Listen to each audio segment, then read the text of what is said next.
Hi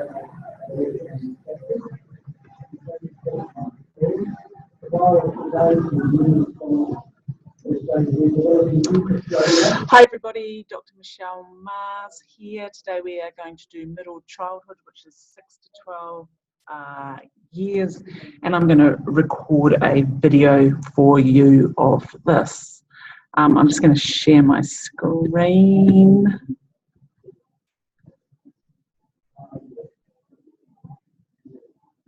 From the beginning, let's watch the slideshow. Hello, yes. Okay, so middle childhood, 6 to 12 years is what we're discussing today. So between the ages of 6 and 8, girls tend to be slightly shorter and lighter than boys, but this reverses around the age of 9, so kind of 9 to 12, 9 to adolescence.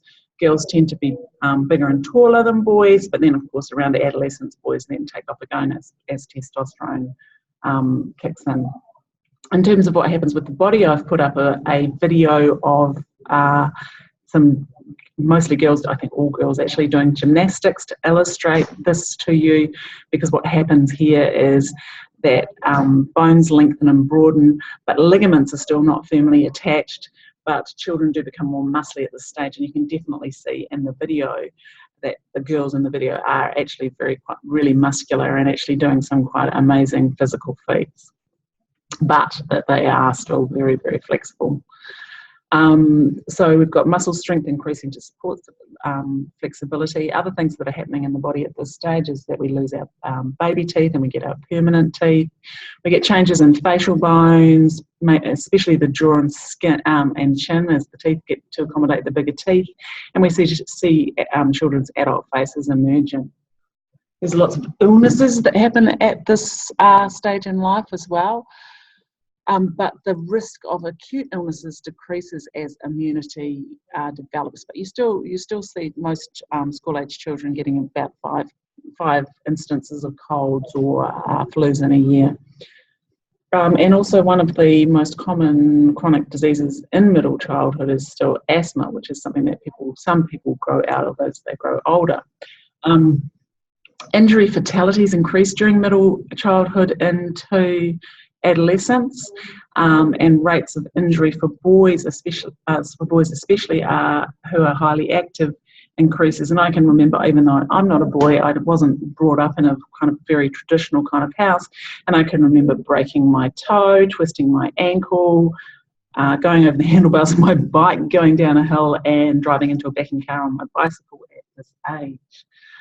So I totally can understand that this is, to me, this makes a lot of sense, and I'm sure to some of you it also will, especially more active people. Our bodies get bigger in size and strength and motor coordination. Again, thinking about that gymnastics video that I've put up is very illustrative of this. And we also get our process of cognition and our sociability skills also improve at this time, and we get more nuanced motor skills. We get better at processing information, playing games. We're more likely to start to enjoy team games and board games with other people, even when they have relatively elaborate rules at this age. So also children can run faster, jump higher, throw further, and react more quickly than they could in early childhood. So hence those sorts of cross countries and things like that become very important to children at this age. So we're looking at skills gained through in 4 basic areas, which is flexibility, balance, agility, and force. And again, I'm going to refer you to that gymnastics video. So when you think about what happens in middle childhood, just think about all the things that it takes to be a good gymnast. We see more fine motor development at this stage as well. So most people can print the alphabet, not do cursive writing yet, but most people can print, but not so, more kind of large strokes, not so much kind of fine motor movement at this stage still. And also by the end of preschool age, so by the time we start school, children can draw 2-dimensional shapes, and incorporate more detail and depict things as parts of a whole. So we go from 2-dimensional to 3-dimensional shape drawing. So boys generally outperform girls in most in gross motor coordination, and girls are better at things like skipping and hopping. But I think that there is a lot of socialisation in here, and I can definitely remember skipping and playing elastics with the girls and doing things like playing ball rush, where you kind of try and tackle people so they can't get to the other side, and playing paddleball and more of those more physical things with boys. But definitely there's some socialisation that goes on here, and a lot of stereotypes and expectations about what boys and girls should and can achieve. Excuse me. We have changes in concrete operational thought at this time as well. So toys that might be, as an illustration of this, toys that might be considered suitable for very, 3-year-olds, for example, like those kind of, what are they, like mermaids, or those toys you put into water and they grow into something and then you can kind of take them out and paint them or whatever. They might be quite attractive still to children who are like 3 or 4, but as children get older, then they tend to like things like plasticine, where you can kind of mould it and shape it and change it back again. So that's about having an understanding of reversibility. Children also become better at classification, so classifying things into general and specific categories, and they start to do things like to collect things. And I can remember a friend of mine's son, when he was around this age, was really into collecting all different fancy gin bottles and all different sizes of gin bottles. But he turned 16 not long ago, and I remember seeing that collection go out at that point. It didn't have relevance for him anymore. We also see seriation, which was part of the gin bottle collection. So especially, things, different kinds of gins that tended to come in different sizes. He really liked to have those as well. And this ability is called, so the ability to order things in quantitative dimensions like height and length. Seriation can also be performed mentally, and this ability is called transitive inference. We also have spatial reasoning, so the ability to understand space and have an overall view of space, even though it can't be seen.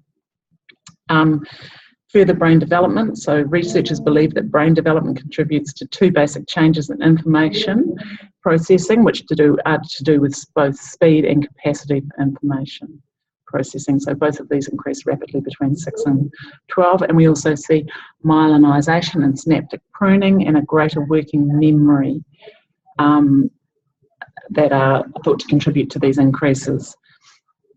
And another thing that happens is gains in inhibition.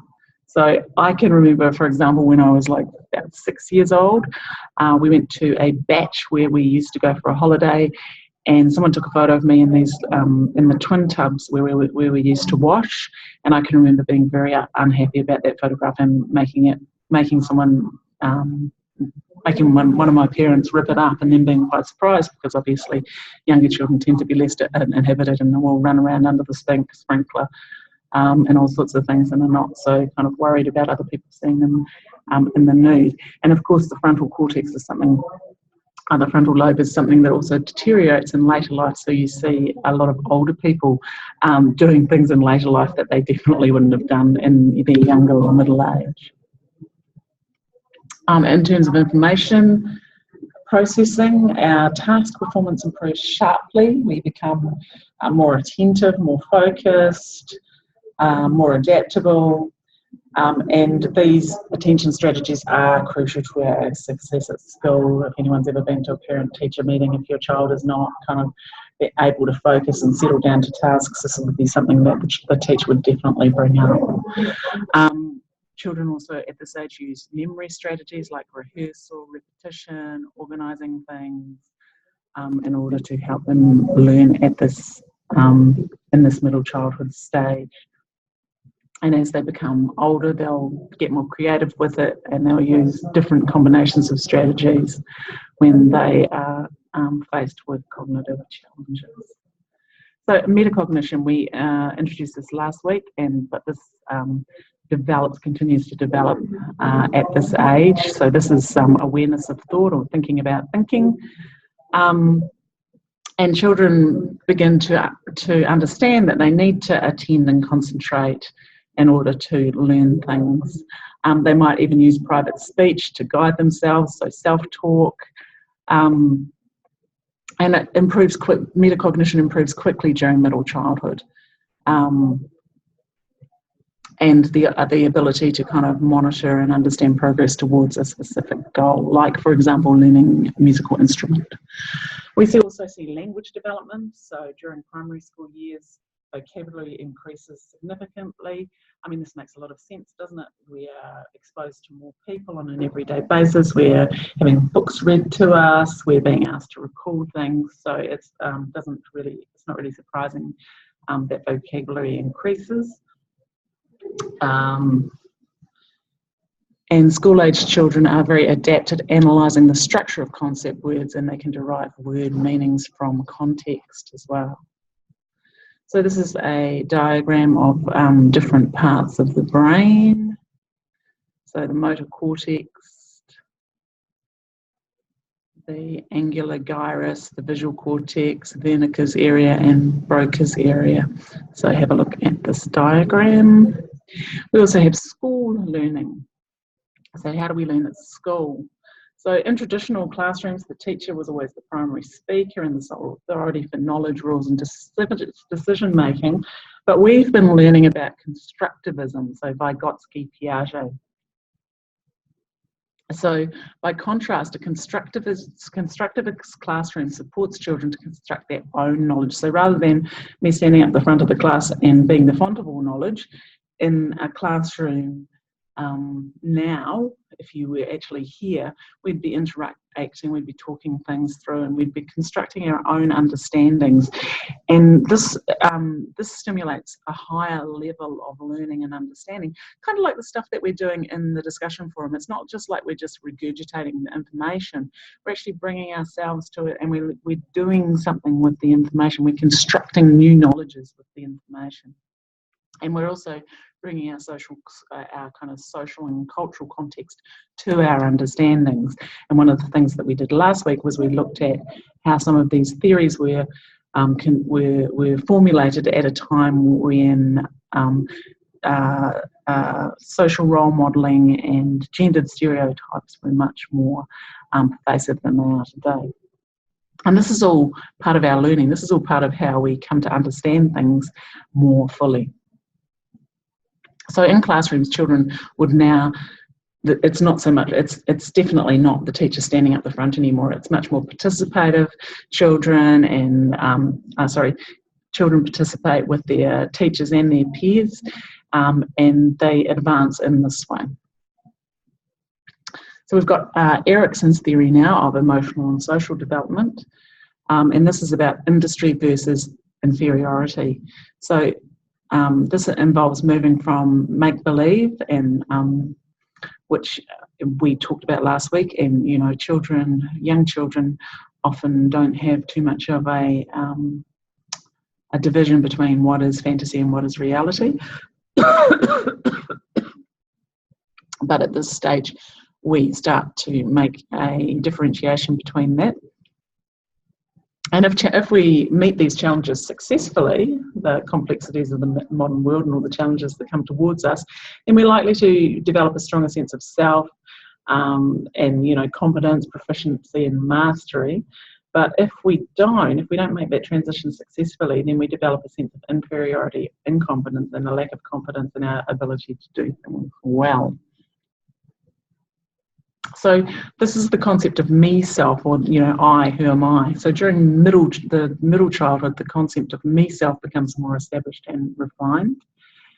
And this means that children will start to describe themselves in terms of what they can do. So I'm a good runner, I'm a good drawer, I'm a good speller, those kinds of things. But they might also be able to describe negative traits as well. So these things become a source of comparison, and relate to our self-concept in terms of our self-esteem and things like that as well. So in terms of emotional development, pride really motivates children to take on more challenges, and guilt arising from doing wrong things. And guilt arises from the acknowledgement of intentional wrongdoing rather than from mishap.